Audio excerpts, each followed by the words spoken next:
যেহেতু বাড়ি থেকে বাইরে থাকি তাই সকালে ঘুম থেকে উঠেই চিন্তা করতে হয় যে আজকে কি খাবো। চাল, পেঁয়াজ, আলু, আদা সবকিছু অর্ডার করা হয়ে গেছে ব্লিঙ্কিট থেকে। এরপরে আমি রেডি হয়ে গেছি নাচের ক্লাসে যাওয়ার জন্য। পৃথিবীর প্রত্যেকটা মানুষ কিন্তু পেটের দায়ে নিজেদের রক্ত ঘাম করে পরিশ্রম করে যাচ্ছে। তো যতদিন আমি মা বাবার কাছে ছিলাম এই ব্যাপারটা একদমই বুঝতে পারিনি, কিন্তু এখন যখন ডেইলি বাজার করি না, এই ব্যাপারটা হাড়ে হাড়ে বুঝতে পারি। তারপরে নাচের ক্লাস থেকে ফেরার পথে এই দোকানের লস্যিটা যেন একটা নেশার মতো হয়ে গেছে। এত দারুণ লস্যি না আমি আর কোথাও খাইনি। তো 2 দিন হলো কাপড়গুলো পড়েছিল, কাঁচা হয়নি। যেই আজকে এতগুলো কাপড় কাচলাম অমনি আকাশের মুখ ভার করে বসলো। কাপড় তো শুকালোই না, বরং বৃষ্টিতে আরো ভিজে গেল। আর এত সুন্দর ওয়েদারে বিকেলে কি আর ঘরে বসে থাকা যায়? একটু হাঁটাও হলো আর দরকারি জিনিসও কিনলাম।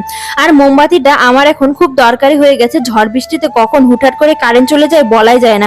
আর এত বড় একটা মোমবাতি কিনেছি, মনে হচ্ছে সারাটা জীবন আমার চলে যাবে। অনেকদিন ধরে ভাবছিলাম মাথায় তেল দিব, তো আজকে মনে হয় সব বোতলের তেলগুলো মাথায় ঢেলে দিয়েছি, একদম চপচপ করে তেল দিয়েছি। আর আজকের জন্য গুড নাইট।